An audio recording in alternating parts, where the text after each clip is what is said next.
સતયુગમાં માણસ 1 લાખ વર્ષ જીવતો. બોલો જય શ્રી કૃષ્ણ. સતયુગ પછી આવ્યો ત્રેતાયુગ.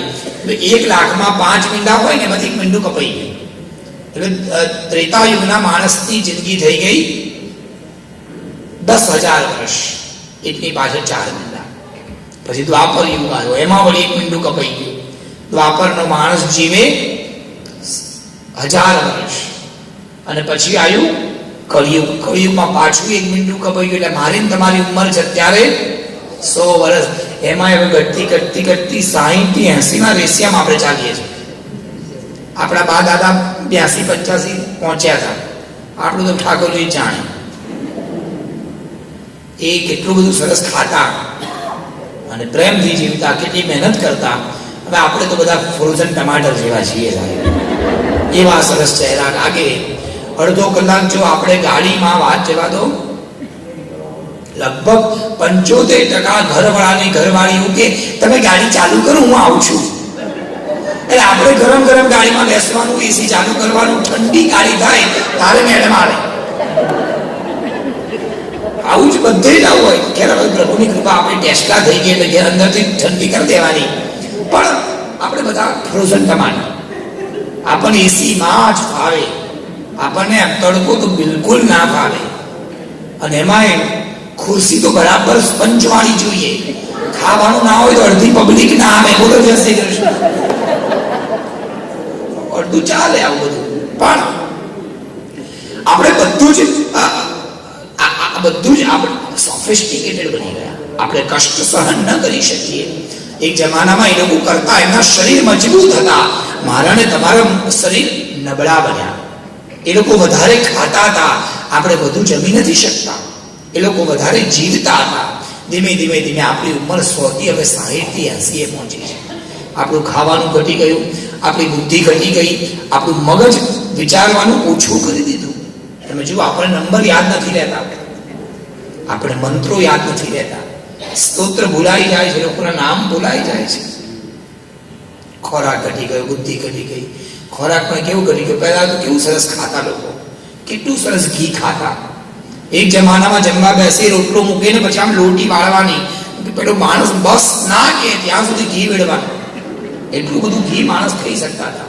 ધીમે ધીમે ધીમે એવું એ પરંપરા જતી રહી. 2 રોટલીની પરંપરા આવી. એક રોટલી લેવાની, ચમચી ભરીને ઘી નાખવાનું, એની પર બીજી રોટલી મૂકવાની, આમ સરસ મસળી અને કોઠવાની. પછી એ પરંપરામાંથી દુનિયા વધુ આગળ વધી. હવે એ ચમચી વાળી પરંપરા આવી. ચમચીથી ઘી ઘસી લેવાનું થોડું વાર, પછી બીજી રોટલી મૂકીને પાછી ચમચીથી ઘી ઘસવાનું. હવે એ પરંપરામાંથી આપણે પાછા વધુ આગળ વધ્યા. હવે પીછી આવી. બોલો જશે. આમ પીછેથી ઘી ઘસવાનું. અને સાહેબ હવે તો સ્પ્રે આવ્યું છે, તેલનું સ્પ્રે. સાવ થોડું ખાવાનું થયું. ખાવાનું ઘટ્યું, બુદ્ધિ ઘટી, ઉંમર ઘટી, શક્તિ ઘટી, બધું જ ઘટ્યું. એટલા માટે આપણી મેધા ઘટી ગઈ. સમજવાની જે શક્તિ હતી ઘટી ગઈ. પણ યાદ રાખવું, કૃષ્ણ અને કૃષ્ણની ભક્તિ, આ બધું એ મારી અને તમારી સમજણથી ઉપર છે. એ જમાનાની વાત કરીએ છીએ, જે જમાનામાં સ્વયં પરમાત્મા આ પૃથ્વી પર અવતરિત બન્યા હતા.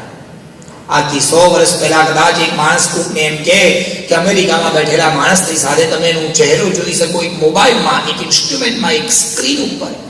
એ લોકો નહોતા માનતા કે ગાંડો થઈ ગયો છે. એ બનતું હશે. આજે સંભવ છે.